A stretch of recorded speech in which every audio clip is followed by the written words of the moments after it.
Thank you all the friends. અને સૌપ્રથમ હું શોધક ગ્રુપનો આભાર માનવા માંગુ છું કે તેઓએ મને અહીં બોલવાની તક આપી છે. આ વિષય પર હું મને પોતાને પ્રસ્તુત કરી શકું એ માટેની મને તક આપી છે. થેન્ક યુ શોધક ગ્રુપ. આજે હું વાત કરવાની છું એક એવા સંબંધની, મા દીકરી વચ્ચેના એક એવા અતૂટ અને અમૂલ્ય સંબંધની કે જેવો સંબંધ બીજો કોઈ હોય જ ના શકે. એટલો અમૂલ્ય અને અતૂટ સંબંધ છે એક મા અને દીકરીનો, જે અહીં આ વાર્તામાં ઈશ્વર પેટલીકરની જે આ વાર્તા છે લોહીની સગાઈ, એમાં ખૂબ સરસ રીતે રજૂ કરવામાં આવ્યો છે. જેમાં મા છે અમૃત કાકી અને દીકરી છે તેમની દીકરી મંગુ. અમૃત કાકીની દીકરી મંગુ કે જે બાળપણથી જન્મજાત મૂંગી છે અને માનસિક રીતે અસ્થિર છે, એટલે કે ગાંડી છે. તે કાંઈ જ સમજી શકતી નથી. તેને કોઈ પણ જાતનું કપડાં લત્તા કાંઈ પણ ભાન નથી. અને અમૃત કાકી તેની દીકરી 12 વર્ષની દીકરી મંગુની જે રીતે સેવા ચાકરી કરે છે, જે પ્રેમથી એનું જતન કરે છે, તે અહીં ખૂબ સરસ નિરૂપણ કરવામાં આવ્યું છે. એક માં છે તેને તેની દીકરી કોઈ દિવસ ભારે નથી પડતી. અને અમૃત કાકી પણ એક એવી જ માં છે કે જે પોતાની અબૂધ અને મૂંગી દીકરીની ખૂબ સરસ પ્રેમથી, નિષ્ઠાથી સેવા કરે છે. તેની આસપાસના ઘણા બધા લોકો અમૃત કાકીને અવનવી સલાહ દેતા હોય છે કે તમે શું કામ તમારી દીકરીને ઘરે રાખો છો? તેને દવાખાનામાં દાખલ કરી દો ને. ગાંડાના દવાખાનામાં રાખશો તો તમારે ઉપાધિ ઓછી. પરંતુ અમૃત કાકી એ લોકોને વળતો એક જ જવાબ આપે છે કે મૂક પશુ હોય ને એને લોકો પાંજરાપોળમાં મૂકી આવે, કેમ કે એનું કોઈ ના હોય. અને મારી મૂંગી દીકરી, એને હું દવાખાને દાખલ કરું તો શું મૂક પશુ અને મારી દીકરીમાં કઈ ફેર નથી? અમૃત કાકી ના મનમાં એક ગ્રંથિ બંધાઈ ગઈ હોય છે કે દવાખાનું એટલે પાંજરાપોળ. અને એક જ વસ્તુ કે છે, બધાને એક જ જવાબ આપે છે કે હું એક માં થઈને મારી દીકરીની સેવા ન કરી શકું તો બીજા કોઈને શું પડ્યું હોય? દવાખાના વાળા તો પારકા કહેવાય.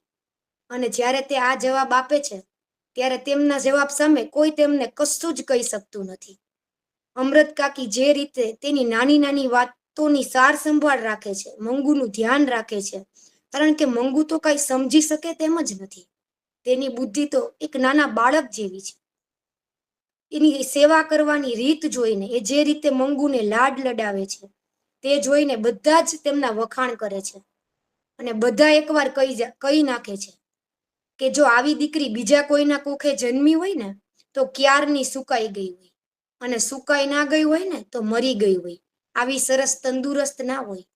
અમૃત કાકીનું આખું જીવન મંગુની આસપાસ જ હતું. તેના ઉઠવાથી માંડીને રાત્રે તેની પથારી જોવી, તેની ભીની પથારી બદલવી, તેના કપડાં બદલવા, તેને કોળિયો કોળિયો જમાડવો, જે એક નાના બાળકનું ધ્યાન રાખતી હોય એની માં, એ જ રીતે અમૃત કાકી તેની 12 વર્ષની મંગુનું ધ્યાન રાખતા. અમૃત કાકીને બીજા 3 સંતાનો હતા, 2 દીકરા અને 1 દીકરી. બંને દીકરાઓ શહેરમાં હતા, તેઓ ત્યાં સેટ હતા, અને એક દીકરી સાસરવાસી હતી. તે બાળકો પણ જ્યારે વેકેશનમાં પોતાની મા પાસે આવતા ત્યારે પૌત્ર પૌત્રીને જોઈને એક દાદીને ખૂબ હરખ થાય. દાદી હોય તેના માટે કહેવાય ને મૂડી કરતા વ્યાજ વધારે વાલું હોય. પરંતુ અમૃત કાકીના ચહેરા પર કે તેના દિલમાં કોઈ દિવસ તેમના દીકરાને જોઈને કે તેની દીકરીને જોઈને, પૌત્ર પૌત્રીને જોઈને એટલો હરખ ના થતો, કારણ કે તે પોતાની જે સેવા કરવાની છે મંગુની, તેમાં જ તે વ્યસ્ત રહેતા. તેની જવાબદારી નિભાવવામાં જ તે વ્યસ્ત રહેતા.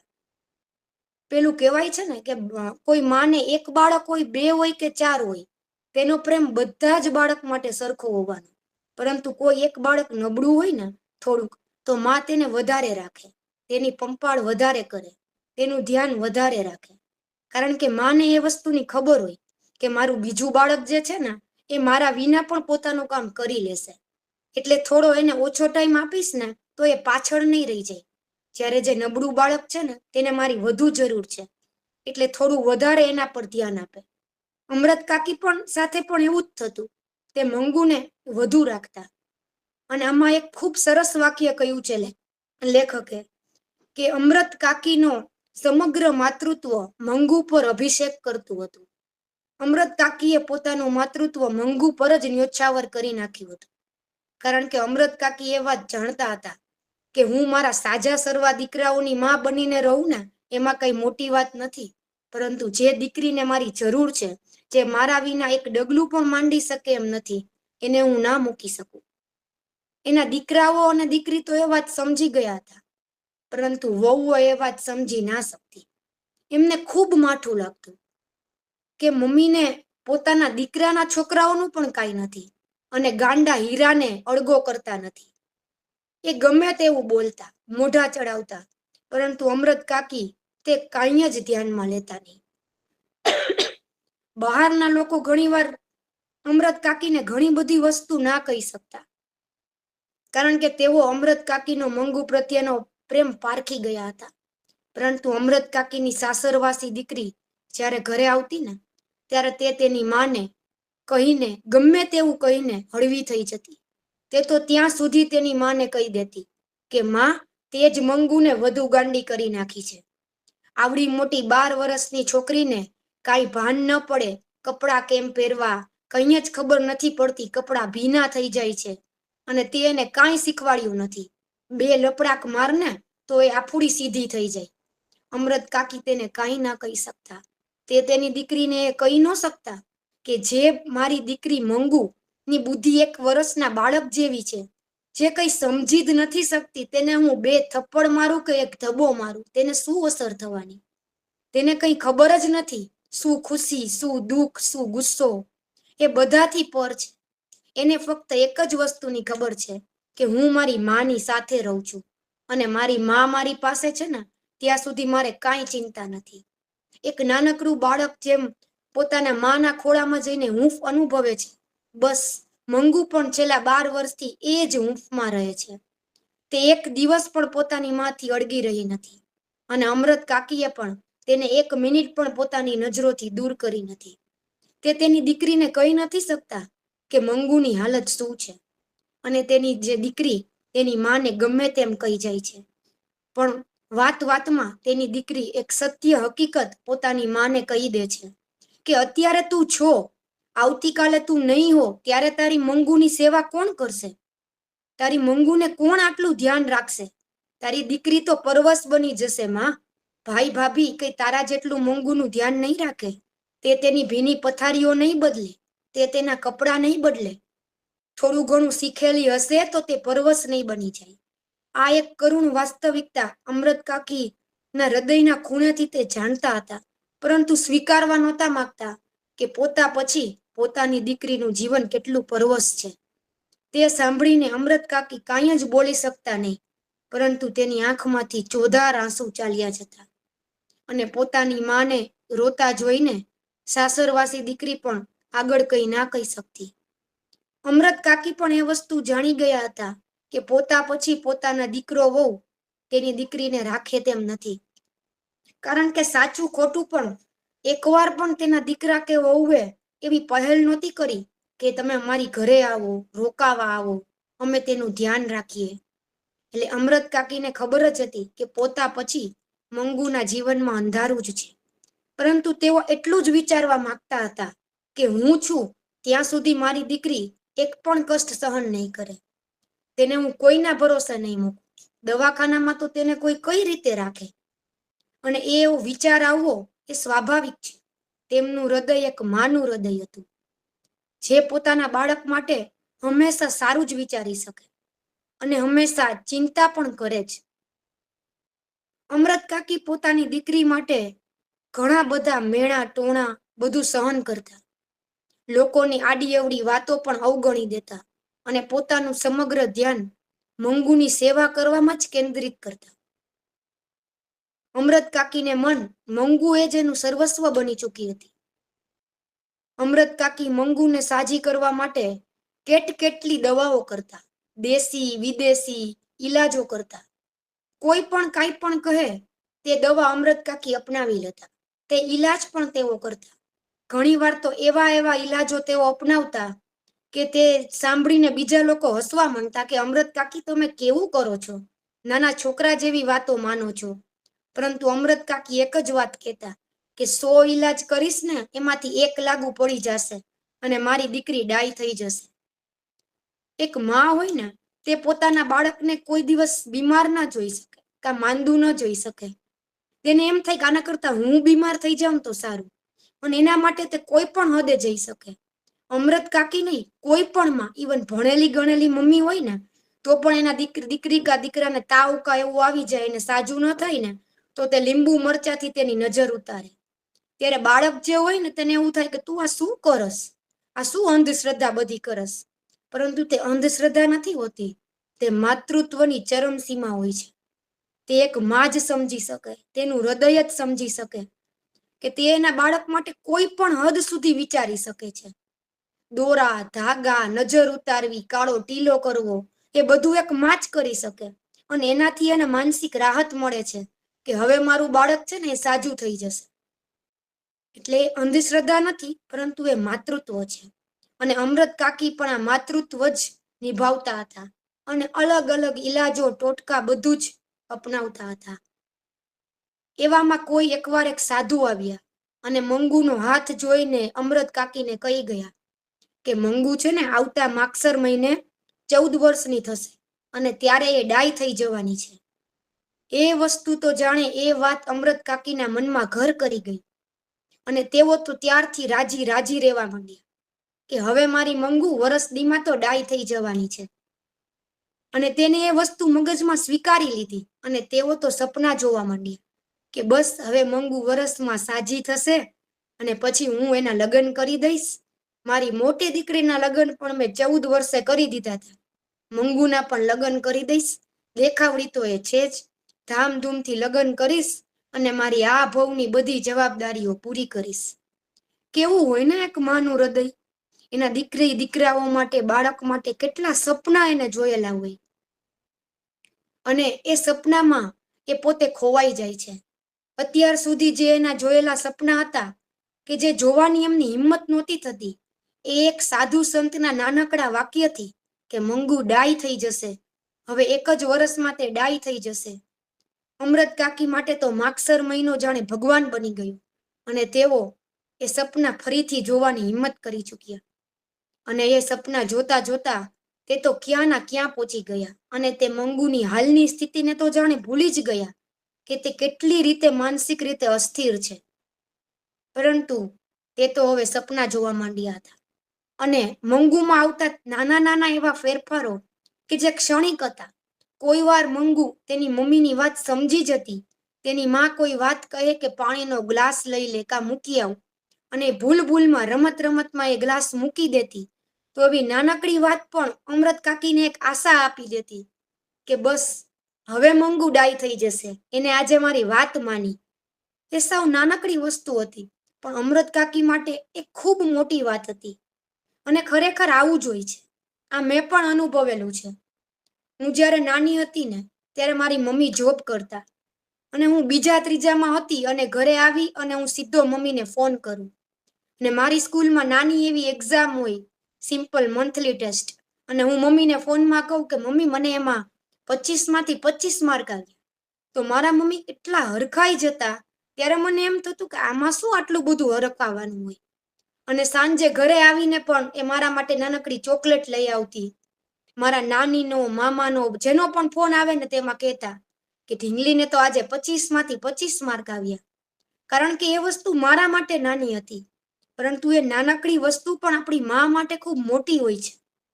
પોતાના બાળકની નાનકડી સક્સેસ પણ એક મા માટે ખૂબ જ મોટી હોય છે, જે એક બાળક ના સમજી શકે. કારણ કે એ સમજવા માટે એક માની લાગણી હોવી જોઈએ, એક માનું હૃદય જોઈએ. આજે હું એ વાત સમજી શકું છું કારણ કે આજે હું મારી મમ્મીને સમજી શકું છું. તો અમૃત કાકી સાથે પણ એવું જ થતું. મંગુની એક નાનકડી વાત, તેનામાં થયેલો એક નાનકડો બદલાવ તે બધાને કહેતા. જે એને સામા મળતા ને તેને કહેતા કે મારી મંગુએ તો આજે આ કર્યું, એને પાણીનો ગ્લાસ ઉપાડ્યો. અને બધા લોકોને એમ થતું કે આવડીક વાતે કેમ કરતા હશે, પરંતુ એ વાત એક મા માટે ખૂબ મોટી હોય છે.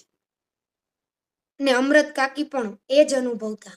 પરંતુ જ્યારે બીજે દિવસે મંગુ એ જ વસ્તુ ના કરી શકતી ત્યારે અમૃત કાકી થોડા હતાશ થઈ જતા. પરંતુ એ એમ વિચારતા, હજુ તો વરસનો સમય છે ને, 1 વર્ષમાં તો મારી મંગુ ડાય થઈ જશે. અને આમ ને આમ આશા સાથે સમય જતો હતો. મંગુ પણ મોટી થતી હતી અને સાથે સાથે અમૃત કાકીની પણ ઉંમર થતી જતી હતી. તેઓ પણ પહેલાની જેમ હવે દોડધામ ના કરી શકતા. તેમ છતાં શારીરિક અને માનસિક રીતે હારેલા પોતે બધી જ વસ્તુને સાઈડમાં મૂકીને સમગ્ર ધ્યાન પોતાની દીકરીને સાજી કરવા તરફ જ કેન્દ્રિત કરતા હતા. જોત જોતામાં માગસર મહિનો આવી ગયો અને તે પણ ચાલ્યો ગયો.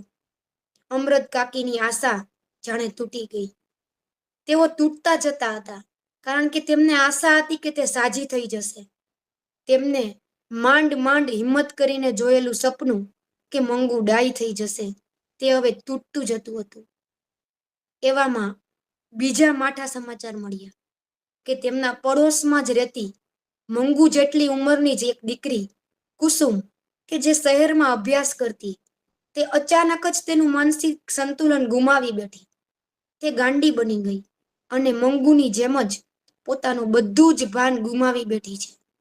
અમૃત કાકીને એ સાંભળીને ખૂબ જ આઘાત લાગ્યો અને વિચાર આવ્યો કે 12 વર્ષ સુધી ડાહી રહેલી કુસુમ જો અચાનક જ ગાંડી બની અને પોતાનું ભાન ગુમાવી બેસતી હોય, તો મારી મંગુ તો બિચારી જન્મજાત ગાંડી છે, મૂંગી છે. એની પાસેથી હું કઈ રીતે એ આશા રાખી શકું કે એ બધું જ સમજી શકે, પોતાની રીતે બધું જ કરી શકે. અને ત્યાં એને સમાચાર મળ્યા કે એ દીકરી કુસુમને દવાખાને દાખલ થવાની વાત થાય છે. ત્યારે અમૃત કાકીને અચાનક યાદ આવ્યું કે થોડા સમય પહેલા જ આ કુસુમે તેના માં ગુમાવી છે. તેની માં ઈશ્વરના ઘરે ચાલ્યા ગયા છે. એટલે અમૃત કાકીને તે દીકરી પર ખૂબ દયા આવી કે અત્યારે કુસુમની માં હોત ને તો તેને આ રીતે આવી હાલતમાં દવાખાને ના મોકલત, એ પોતે એની સેવા કરત. માં વિનાની દીકરીની કેવી હાલત થઈ ગઈ છે. અને આ વાક્ય ખરેખર ખૂબ સાચું છે. એક માં વિના દીકરીનું જીવન ખરેખર અધૂરું જ રહી જાય છે. એક અધૂરપ તેના જીવનમાં જીવનભર રહે છે. કારણ કે એક દીકરીના જીવનમાં એવા ઘણા બધા પડાવો આવે છે, ઘણી બધી એવી વાતો હોય છે કે જે એક એ માં સાથે જ શેર કરી શકે છે. અને સાથે સાથે માના જીવનમાં પણ એક દીકરી એક એવી વ્યક્તિ હોય છે કે જેની સાથે તે તેની બધી જ વાત શેર કરી શકે છે, જે તે બીજા કોઈ સાથે કરી શકતી નથી. સમય જતા એક માં અને દીકરી એકબીજાના સલાહકાર અને મિત્ર બની જતા હોય છે. અને માં વિના દીકરી એ બધી ના કહેલી વાતો પોતે મનમાં જ ગળી જતી હોય છે. અને એ જે માં વિનાનો ખાલીપો હોય છે, તે તેને અંદરથી કોરી ખાતો હોય છે. તે વાત અમૃત કાકીના આ નાનકડા વાક્યમાં કે એ માં વિનાની દીકરીની શું હાલત હશે તેમાં છતું થાય છે. અને અમૃત કાકી વિચારે છે કે સારું છે, હું મંગુ માટે છું તો હું એની સેવા કરું છું. અને ત્યાં થોડા મહિનાઓમાં ખબર આવે છે કે કુસુમની હાલતમાં તો ખૂબ સુધારો આવી ગયો છે અને તેને ઘરે પાછી લાવવાના છે. તે સાજી થઈ ગઈ છે, તે ડાય થઈ ગઈ છે. અને 2-3 મહિનામાં જ કુસુમ એકદમ પેલા જેવી ડાય થઈને ઘરે આવી જાય છે. અને તેને જોવા માટે તો આખું ગામ ઉમટી જાય છે.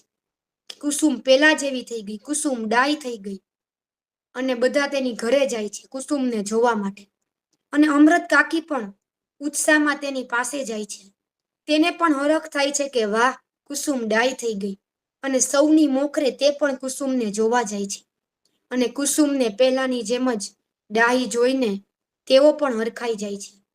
અને ત્યાં ઉભેલા બધા જ લોકો અમૃત કાકીને સલાહ આપે છે કે તમે પણ જુઓ ને, મંગુને દવાખાનામાં દાખલ કરી દો ને.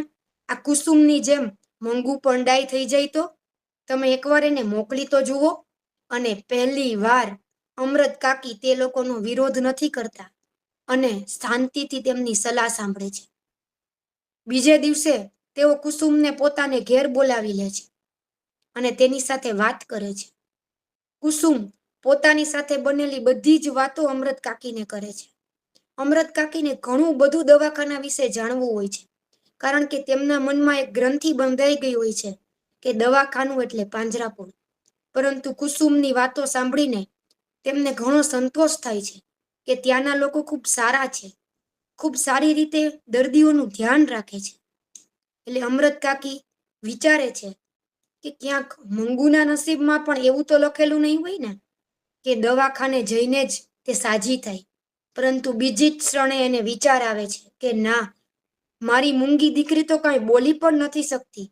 એની સાથે ત્યાં શું થશે એ મને કઈ રીતે કહેશે? હું એને ત્યાં એકલી ન મૂકી શકું. અને એ જ ક્ષણે એની પોતાની દીકરી દ્વારા કહેવાયેલા વેણ તેમના મગજમાં ફરે છે કે તારા પછી તારી દીકરીનું શું થશે? મંગુનું શું થશે? એ તો પરવશ થઈ જશે.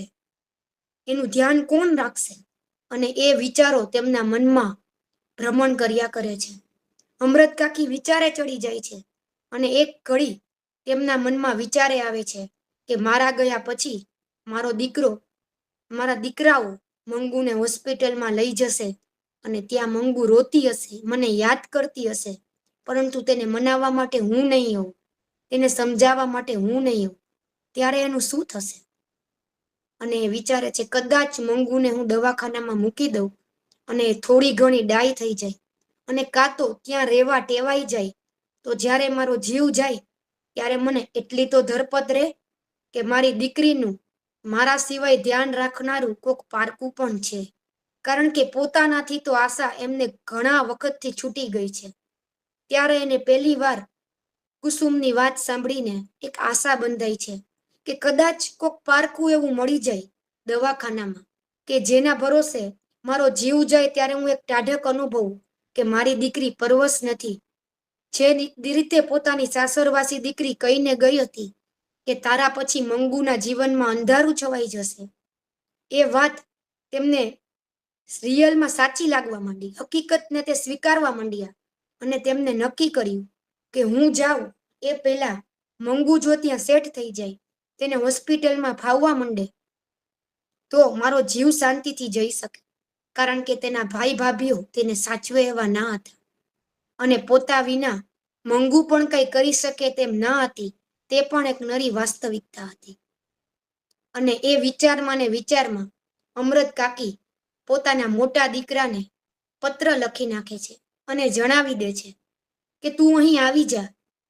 મેં મંગુને દવાખાનામાં દાખલ કરવાનું નક્કી કર્યું છે અને કોઈ દિવસ સમયસર જવાબ ન આપનાર તેનો દીકરો એકાદ દિવસમાં જ ત્યાં આવી પહોંચે છે અને ફટાફટ જ બધી ફોર્માલિટી પૂરી કરવા માંડે છે. મંગુને દાખલ કરવા માટે જરૂરી મેજિસ્ટ્રેટના કાગળો, તેની અપોઇન્ટમેન્ટ, દવાખાનામાં દાખલ કરવાની તારીખ, બધું ફટાફટ કરવા માંડે છે. તેના દીકરાની ઉતાવળ જોઈને અમૃત કાકીની આંખમાં આંસુ આવી જાય છે અને તેઓ મનમાં ને મનમાં સમજી જાય છે કે પોતે જે નક્કી કરેલું હતું તે સાચું જ હતું. તેની જે ઉતાવળ છે તે જોઈને તેઓ સમજી જાય છે કે મારી દીકરીને દવાખાને દાખલ કરવામાં જ બધાને રસ છે, તેને સાચવવામાં કોઈને રસ નથી. પોતા પછી તેની મંગુનું ધ્યાન રાખે તેવું કોઈ નથી.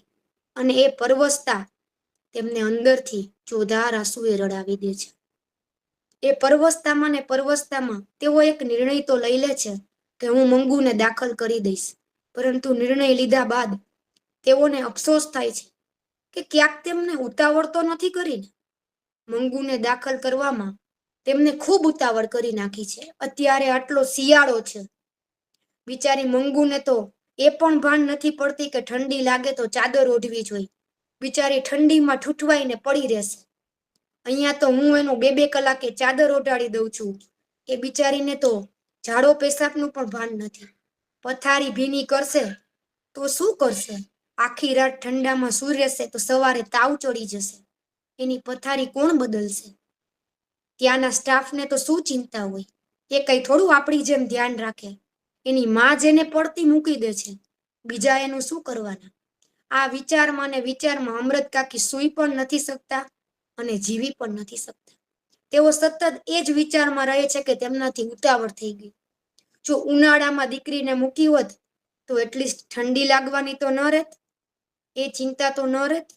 અમૃત કાકી સતત એ જ વિચારે છે કે મારાથી ભૂલ થઈ ગઈ, દીકરાને પત્ર લખાઈ ગયો અને હવે તો પાછું વળાય તેમ પણ નથી, કારણ કે બધી જ ફોર્માલિટી પૂરી થઈ ગઈ છે. હવે દીકરાને પણ નકારી શકાય તેમ નથી કે મારે એને નથી મૂકવી. તો દીકરો પણ રાડો પાડે, કારણ કે તે પણ સમય લઈને આવ્યો છે અને તેની પાસે પણ જાજો સમય નથી. હવે તેઓ નક્કી કરે છે કે જે નિર્ણય કર્યો છે તેમાં મક્કમ રહેવું. આમ નેમ સમય ચાલ્યો જાય છે અને એ દિવસ નજીક આવવા માંડે છે કે જ્યારે મંગુને દવાખાનામાં દાખલ કરવાની હોય છે. અમૃત કાકી સતત વિચારોમાં ને વિચારોમાં રહે છે ને એ દિવસ આવી જાય છે અને એ પહેલાની રાત્રે પણ તેઓ સૂઈ શકતા નથી. કેટલા વિચારો તેમના મનમાં ચાલતા હોય છે. તેમને એક વિચાર એ પણ આવી જાય છે કે મંગુને મૂકવા મારે નથી જવું. હું એને નહીં જોઈ શકું, એ મારાથી જુદી પડશે ને, મારાથી એ દૂર જશે એ નહીં જોવાય. હું ડુસકું ભરી લઈશ, હું રોવા માંડીશ અને એ જોઈને મંગુ પણ રોવા માંડશે. પણ બીજી ઘડીએ જ એમને વિચાર આવે છે કે હું ત્યાં એને મૂકવા નહીં જાઉં તો મને ખબર કેમ પડશે કે દવાખાનામાં શું સ્થિતિ છે, ત્યાં તેને કોણ રાખશે, કેવી રીતે રાખશે, ત્યાં તેનું ધ્યાન રાખવા વાળા બરાબર છે કે નહીં.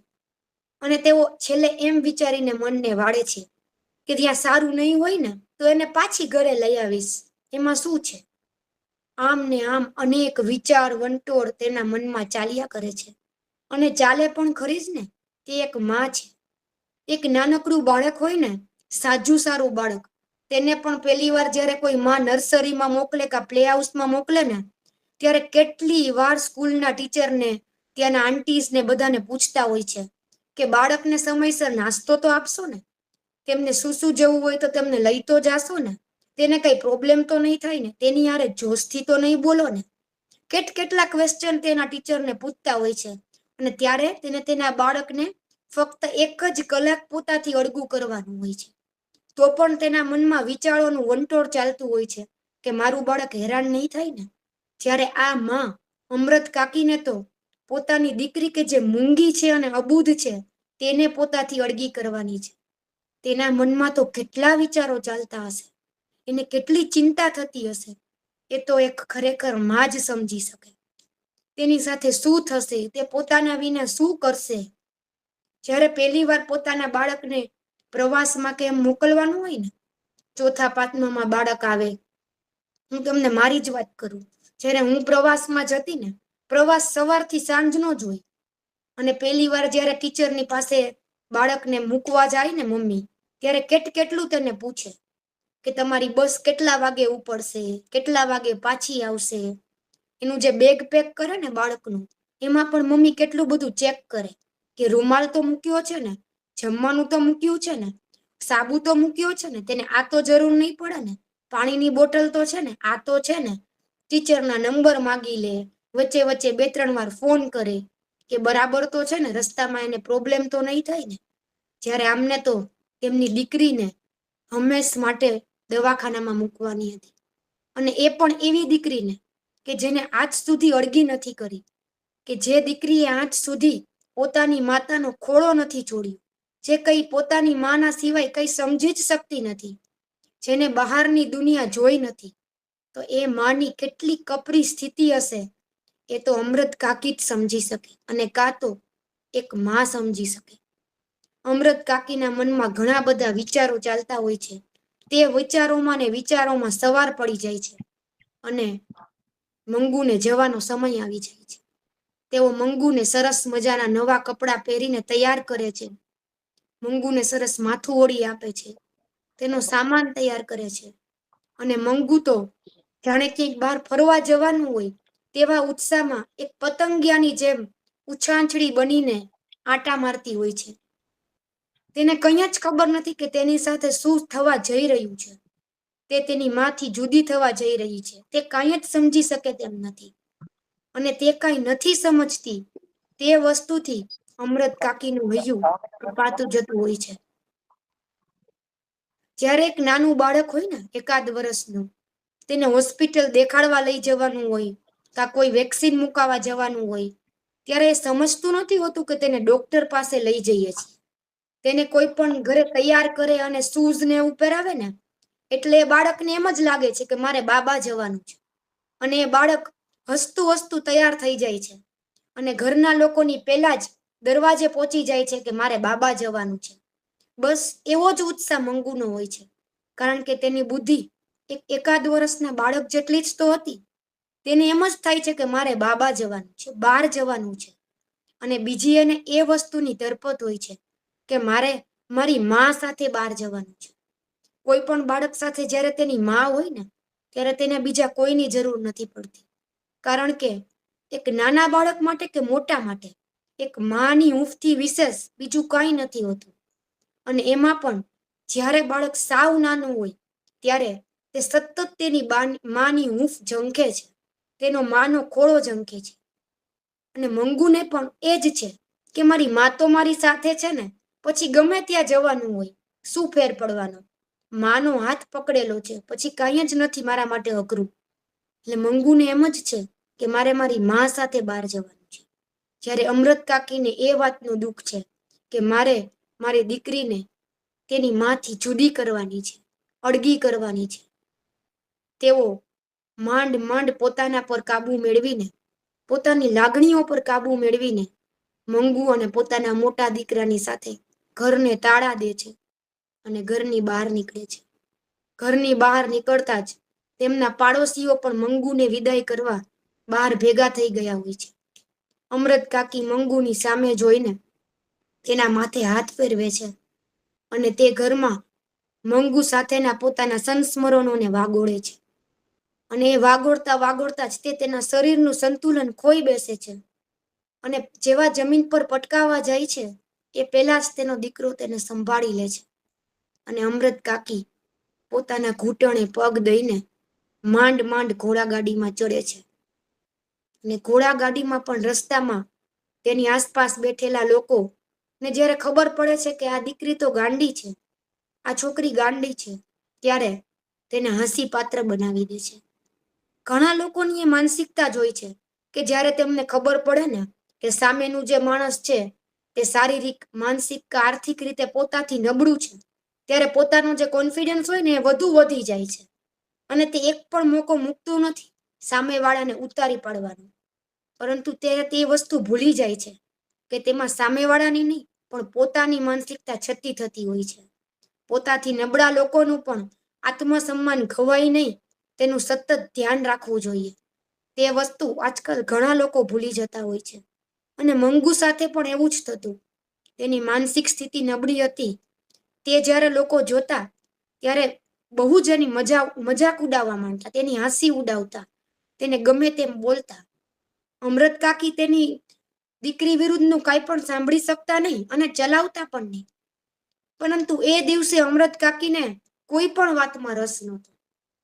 તેમના મગજમાં એ જ ચાલતું હતું કે હું મારી દીકરીને શું કામ મારાથી જુદી કરું છું? ક્યાંક હું મારી મા તરીકેની ફરજથી ભાગતી તો નથી ને? હું એનાથી છુટકારો તો નથી ઈચ્છતી ને? એમના આ બધા સવાલોમાં ને સવાલોમાં પોતે જેટલા મૂંઝાઈ ગયા હતા કે બીજી કોઈ પણ વસ્તુમાં, વાતમાં એમનું ધ્યાન જ ન હતું. ત્યાં સામે બેસેલા બેન પૂછી બેસે છે કે તમે ક્યાં જાઓ છો? અને અમૃત કાકીનો દીકરો જવાબ આપે છે કે અમે મારી બેનને દવાખાને મૂકવા જઈએ છીએ. ત્યારે એ બહેન પણ સામાન્ય લોકોની જેમ જ મેણા ટોણા ચાલુ કરી દે છે કે અને માં નથી શું દીકરીને કે તેને દવાખાને દાખલ કરો છો? સાવકીમાં હોય ને એ જ પોતાના બાળકને આ રીતે દાખલ કરે. ત્યાં તો કેવી સ્થિતિ હોય? તમારી દીકરી આવી પાછી નહીં આવે, સુકાઈ ગયેલા લાકડા જેવી પાછી આવશે. અને એ વાતો સાંભળીને અમૃત કાકી મોઢું નીચું કરી લે છે અને પોતે જાણે કોઈ મોટી ભૂલ કરી હોય તે રીતે તેમની આંખમાંથી પાણી ચાલ્યા જાય છે. બસ આ જ વિચારોમાં તેઓ દવાખાને પહોંચી જાય છે અને દવાખાનામાં દાખલ થાય છે. જેવા દવાખાનામાં એન્ટર થાય છે એ ભેગા જ અમૃત કાકી આસપાસનું વાતાવરણ જોવા માંડે છે અને વિચારવા માંડે છે કે મંગુને અહીં ફાવશે કે નહીં. જ્યારે મંગુ તો કોઈ મોટી જગ્યાએ ટહેલવા આવી હોય એ રીતે હસતા હસતા નવી નવી વસ્તુઓને જોતી હોય છે. અમૃત કાકી અને તેનો દીકરો મંગુ સાથે એ વોર્ડમાં દાખલ થાય છે કે જ્યાં માનસિક રીતે અસ્થિર લોકોને રહેવાનું હોય છે.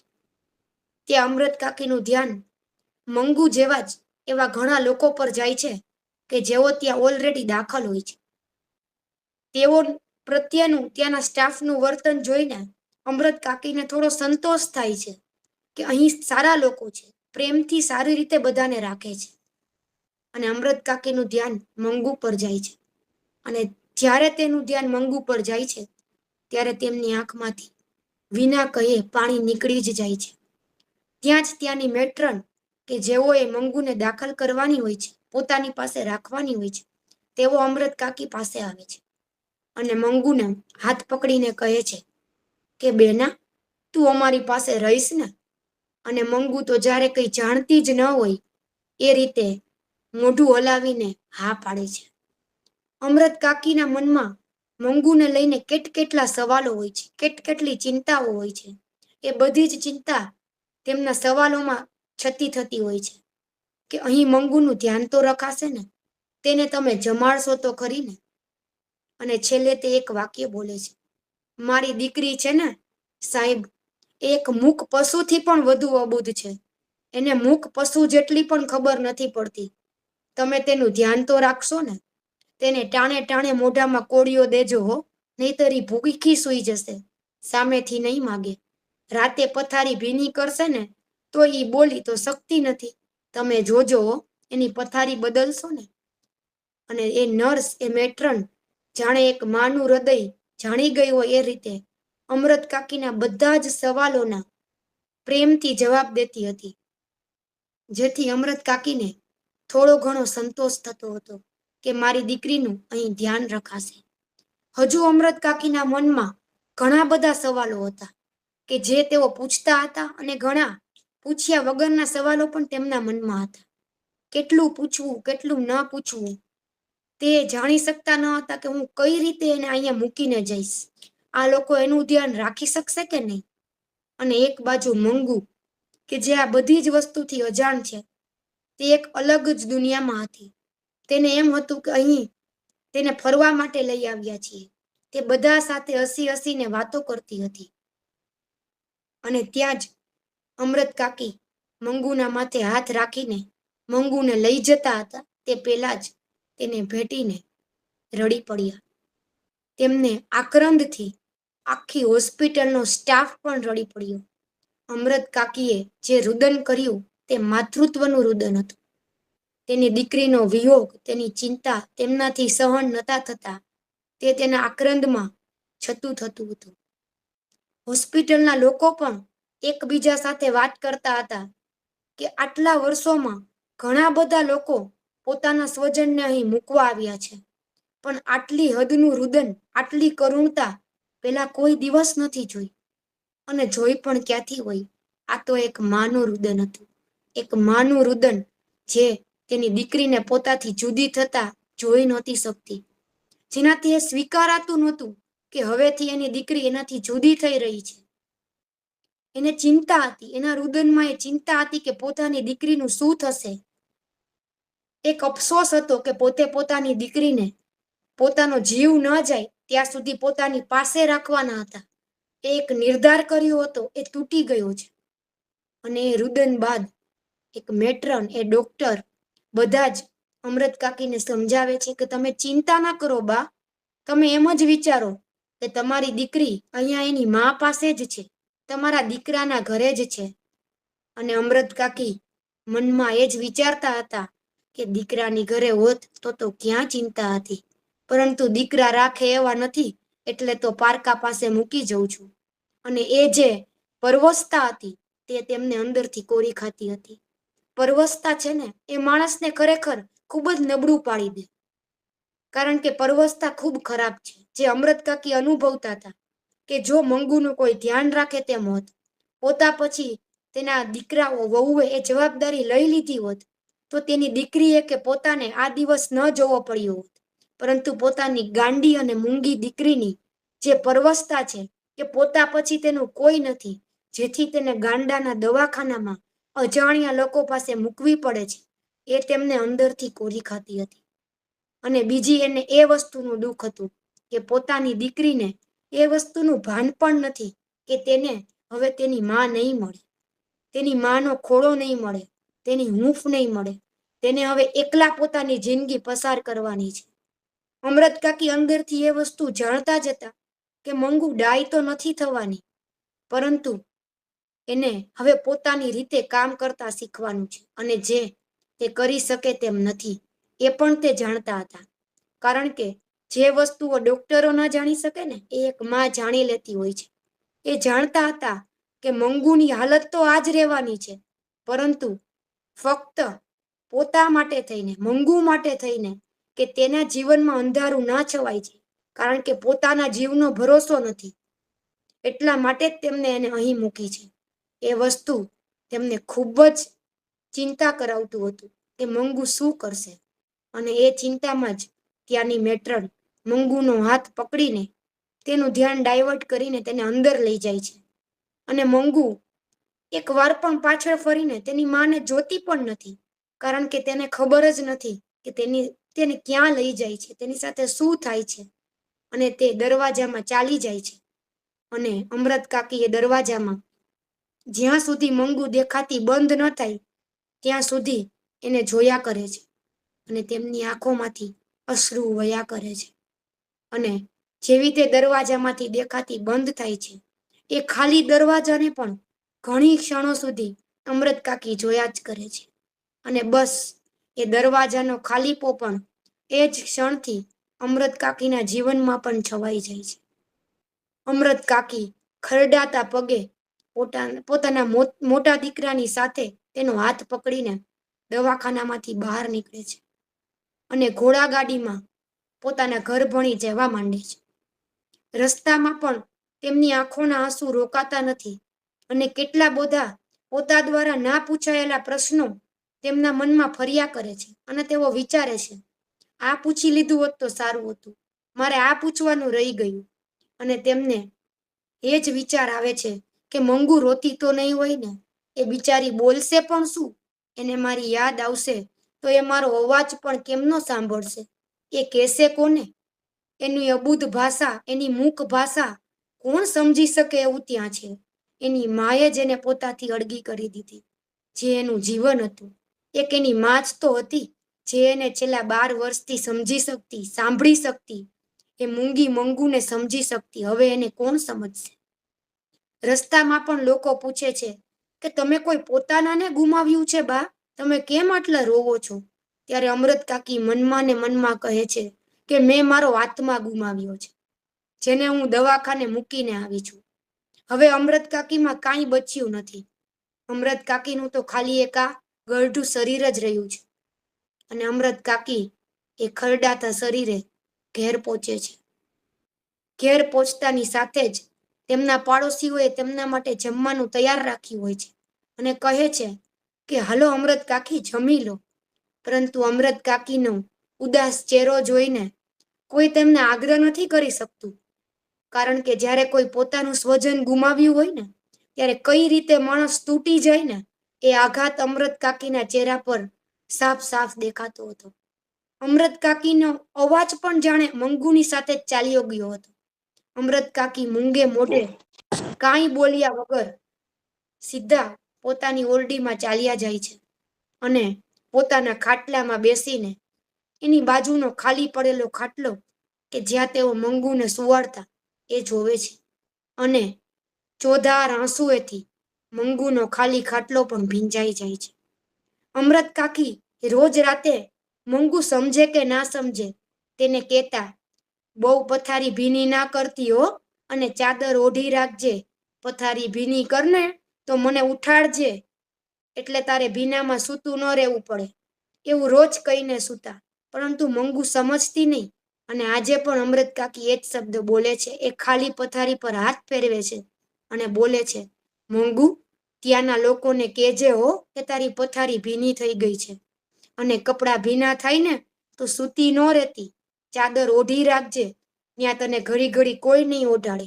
એમ કરતા કરતા તેમનાથી ડૂસકું ભરાઈ જાય છે. અને બહાર ખાટલે સૂતેલા તેમના દીકરાને પણ પોતાની માનું ડૂસકું સંભળાય છે. અને આટલા વર્ષોમાં પહેલી વાર એ દીકરાને અહેસાસ થાય છે કે હું તો મંગુ સાથે આટલું રહેલો પણ નથી. માં કરતા તો 100 ગણી ઓછી લાગણી મને મંગુ સાથે છે. તેમ છતાં મને ખાલીપો લાગે છે. તો મારી માની શું હાલત હશે? એ પહેલી વાર પોતાની માની લાગણી સમજી શકે છે. એનું માનું ડૂસકું તેના હૃદયને વીંધી નાખે છે. એ વિચારે છે કે ક્યાંક માએ આ નિર્ણય અમારા લીધે થઈને તો નથી લીધો ને? માએ આ નિર્ણય પરવશતામાં આવીને તો નથી લીધો ને? અને પછી એ પોતે ને પોતે પોતાના સવાલનો જવાબ આપે છે કે હા, 100% માએ આ નિર્ણય પરવશતામાં જ લીધો છે. કારણ કે અમે બંને ભાઈઓએ કોઈ દિવસ પહેલ જ નથી કરી કે અમે બહેનને સાચવશું. કોઈ દિવસ અમે કહ્યું જ નથી કે તારા પછી અમે એનું ધ્યાન રાખીશું. એટલે જ માને આ કપરો નિર્ણય લેવો પડ્યો. મારાથી તો આ પાપ થઈ ગયું. મેં મારી માને આ ઉંમરે કેટલો આઘાત આપ્યો છે. તેમને તેમના જીવથી વધુ વાલી દીકરીથી જુદી કરી છે. માનો તો જીવ જ મંગુમાં હતો. મેં શું કર્યું આ મા સાથે? તેને ભારોભાર અફસોસ થાય છે અને તે મનોમન નિર્ધાર કરે છે કે ના, હું આ પાપ નહીં થવા દઉં. હું કાલે જ મંગુને દવાખાનેથી લઈ આવીશ અને મારી પત્ની એની સેવા નહીં કરે ને તો હું એની સેવા કરીશ. હું એને બધું સાફ કરીશ, એના કપડાં બદલીશ. હું મારી બેનની એક દીકરીની જેમ સેવા કરીશ. અને એ નિર્ણય જણાવવા એ પોતાની મા પાસે જાય છે. પરંતુ એ વિચારે છે કે માં સૂઈ ગયા લાગે છે. હું એને સવારે મારો નિર્ણય જણાવીશ અને મંગુને દવાખાનામાંથી પાછી લઈ આવશું. અને એ પોતાની આંખ મીચે છે અને આંખ બંધ કરતા જ એને નીંદર ચડી જાય છે અને જોત જોતામાં સવાર પડી જાય છે. સવાર પડતા જ બાજુના મંદિરમાંથી સુંદર ભજનનો કલરવ ચાલતો હોય છે. એક બાજુ ઘંટીના વલોણાનો અવાજ આવતો હોય છે. આખું વાતાવરણ સરસ, સુંદર, સુરમય હોય છે. અને એવામાં જ અચાનક અમૃત કાકીના ઘરમાંથી ચીસા ચીસ સંભળાય છે. અતિશય અવાજો સંભળાય છે. આખું વાતાવરણ સ્તંભી જાય છે. અવાજો બંધ થઈ જાય છે, ભજનો બંધ થઈ જાય છે અને આખું ગામ અમૃત કાકીના ઘરે ઉમટી પડે છે. તેનો દીકરો પણ અમૃત કાકીના રૂમની બહાર ઊભો રહી જાય છે. બધા એમનો રૂમ ખોલે છે અને એક દ્રશ્ય જોવે છે, જે જોઈને બધાનું હૃદય કાપી ઉઠે છે. અમૃત કાકી તેમના જ ખાટલા પર બેઠા બેઠા તેમના ખુલ્લા વાળને ખેંચતા ખેંચતા જોશ જોશથી રાડો પાડતા હોય છે કે ધાજો રે ધાજો, મારી મંગુને મારી નાખી રે. ધાજો રે ધાજો, મારી મંગુને મારી નાખી રે. અને બધાના મોઢેથી બસ એક જ વાક્ય નીકળે છે કે અંતે અમૃત કાકી પણ મંગુની નાતમાં વટલાઈ ગયા. બસ છેલ્લે અમૃત કાકી પણ પોતાનું અસ્તિત્વ ગુમાવીને મંગુ જેવા જ બની જાય છે. એટલે કે ગાંડા બની જાય છે. જેના માટે તેનું જીવન જ તેની દીકરી હતી, તે જ તેનાથી ચાલ્યું ગયું. ત્યારે એક માં પોતાનું જ અસ્તિત્વ ખોઈ બેસે છે અને પોતાની દીકરી જેવા જ બની જાય છે. આજ તો છે એક માં દીકરીનો અકલ્પનીય, અતૂટ પ્રેમ કે જે એના વગર રહી જ નથી શકતા. એના વગર એક દિવસ પણ કલ્પના નથી કરી શકતા. પોતાની દીકરીના વિયોગમાં, તેની ચિંતામાં, તેના વિના તેઓ પણ પોતાનું અસ્તિત્વ ખોઈ બેસે છે અને તેના જેવા જ બની જાય છે. આજ તો છે લોહીની સાચી સગાઈ, જે અમૃત કાકી છેલ્લે પોતાનું માનસિક સંતુલન ગુમાવીને નિભાવી જાય છે. અમૃત કાકી પોતાની લોહીની સગાઈ પોતાની દીકરી મંગુ સાથે ગાંડા થઈને નિભાવી જાય છે. અને રિયલમાં મા દીકરીનો પ્રેમ પણ આવો જ હોય છે કે જેની કોઈ કલ્પના પણ ના કરી શકે. એટલે જ કહેવાય છે ને, મા તે મા, બીજા વગડાના વા. એક ભગવાનથી પણ વિશેષ કોઈને પોતાના બાળકનું હોય ને તો એક મા જ છે. આજે આ વાર્તાની વાત છે તો હું તમને એક મારા જીવનનો કિસ્સો કહેવા માંગુ છું. મા દીકરીની જ વાત છે તો હું પણ તમને એક મારી મમ્મી સાથેનો જ વાત કહેવા માંગુ છું. બધી માં આવી જ હોય જેવા અમૃત કાકી છે. એને પોતાના બાળક પ્રત્યે આટલો જ પ્રેમ હોવાનો.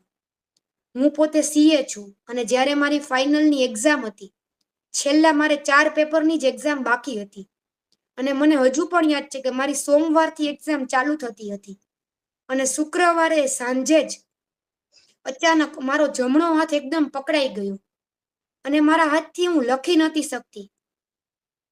અને મેં મારા ઘરે વાત કરી કે મને બહુ જ હાથ દુખે છે, અતિશય પેઇન થાય છે. તો શરૂઆતમાં તો મેં બધી પેઇન કિલર્સ લીધી ને જે બધા પેઇન રિલીફ સ્પ્રે હોય એ છાંટ્યા. પરંતુ શનિવારે સવારે પણ કંઈ ફેર ના પડ્યું, એટલે અમે ઓર્થોપેડિક સર્જનને બતાવ્યું. તેમને દવા આપી, પરંતુ દુખાવો એટલો બધો હતો કે મને તાવ આવી ગયો અને તાવના લીધે નબળાઈ પણ અતિશય લાગતી. એટલે મેં મમ્મીને વાત કરી કે આ વખતે મને નથી લાગતું કે હું એક્ઝામ આપી શકીશ. અને મેં ઘરમાં પણ બધાને કહી દીધું કે મારે એક્ઝામ નથી આપવી, કેમ કે હું 3 કલાક પેપર લખી શકું એવી જ મારી હાલત નથી. એટલે મને ઘરના બધાએ સમજાવી અને મમ્મીએ પણ કહ્યું કે તે આટલી તૈયારી કરી છે, આટલા બધા વખતથી તું તૈયારી કરતી, તેના છેલ્લા 4 પેપર છે, પછી તું સીએ બની જઈશ. આમાં જો તું પાસ થઈશ તો તું સીએ બની જઈશ. મેં કીધું પણ હું પાસ જ નહીં થાઉં, કેમ કે મારાથી લખાતું જ નથી અને મારામાં ત્રેવડ જ નથી. તો મમ્મીએ મને હિંમત આપી કે ના, એક્ઝામ આપણે દેવાની જ છે, આટલી તૈયારી થોડી જવા દેવાય. અને સોમવારે જ્યારે પેપર દેવાનો સમય આવ્યો ત્યારે પણ મને 102 ડિગ્રી તાવ હતો. ત્યારે પેરાસિટામોલ લઈને હું એક્ઝામ દેવા ગઈ. મારે બપોરે 3 વાગ્યાનો એક્ઝામનો સમય હતો, 3 થી 6. મે મહિનો, ખરો તડકો, અને મારી સાથે મારા મમ્મી આવ્યા. એ નીચે ત્યાં ગ્રાઉન્ડમાં સખત તડકામાં. મેં કીધું તારે મારી સાથે જ રહેવું પડશે, કેમ કે મને બહુ બીક લાગે છે. અચાનક હાથ દુખે, તાવ ચડે. મમ્મીએ કીધું હું તારી સાથે જ છું, જ્યાં સુધી તું પેપર લખીને બહાર નહીં આવ ને, હું આ જગ્યા નહીં મૂકું. ત્યાં ગ્રાઉન્ડમાં વચ્ચે એ 3 કલાક ઊભી રહી. એ 3 વાગે નીચે ઊભી રહી અને હું ઉપર પેપર દેવા જાઉં સીએની મારી, અને તે નીચે ગ્રાઉન્ડમાં તડકામાં ઊભી રહે. અને થોડી થોડી વારે મને કોઈ પણ જે હોય વોર્ડનને પૂછવા આવે કે તમારા મમ્મી પૂછાવે છે કે તમારાથી પેપર લખાય છે ને, તમારે કઈ જોઈએ છે, દવા કે એવું, ચા મોકલાવું? મમ્મીએ સાથે ચાનું થર્મસ પણ રાખ્યું હતું. ઘડી ઘડી મને પૂછવા આવે. પણ પેલું કહેવાય છે ને કે માના આશીર્વાદ હોય ને તો તમને કાંઈ નથી નડતું. મેં મારા 4 પેપર દઈ દીધા અને મમ્મી બધા જ પેપરમાં 3 કલાક તડકામાં મારી પાસે ત્યાં નીચે ઊભી રહેતી અને હું પેપર દઈને આવું પછી મારી સાથે ઘરે આવતી. બીજે દિવસે સવારે 10 વાગે ઓફિસે જાય, ત્યાંથી પાછી ઘરે આવે 1 વાગે અને મારી ભેગી 3 વાગે તડકામાં ઊભી રહે અને ત્યાંથી 6 વાગે ઘરે આવે. અમે બંને ઘરે આવી, રાત્રે મારી સાથે જાગે. અને એ એક્ઝામ પૂરી થઈ અને એનું રિઝલ્ટ આવ્યું, જેમાં ફાઇનલી મારા નામની આગળ સીએ લાગી ગયું અને હું સીએ થઈ ગઈ. તો આ સીએ જે છે એની આખી ડિગ્રી અત્યાર સુધી હું જે કાંઈ પણ કરી શકી છું, હું આજના દિવસે મારા મમ્મીને સમર્પિત કરું છું. અને તમને બધાને પણ રિક્વેસ્ટ કરું છું કે તમે પણ તમારી લાઈફમાં મમ્મીને એટલું જ મહત્વ આપજો કે જેટલું મમ્મીએ લાઈફ ટાઈમ તમને આપ્યું છે. કોઈ પણ માં પોતાના બાળક માટે પોતે જોયેલા બધા જ સપનાઓ ભૂલી જાય છે, પોતાનું જીવન ભૂલી જાય છે અને એ જ સપનાઓ જોવા માંડે છે કે જે તેના બાળકના છે, અને એના માટે આખી જિંદગી દોડાદોડી કરે છે.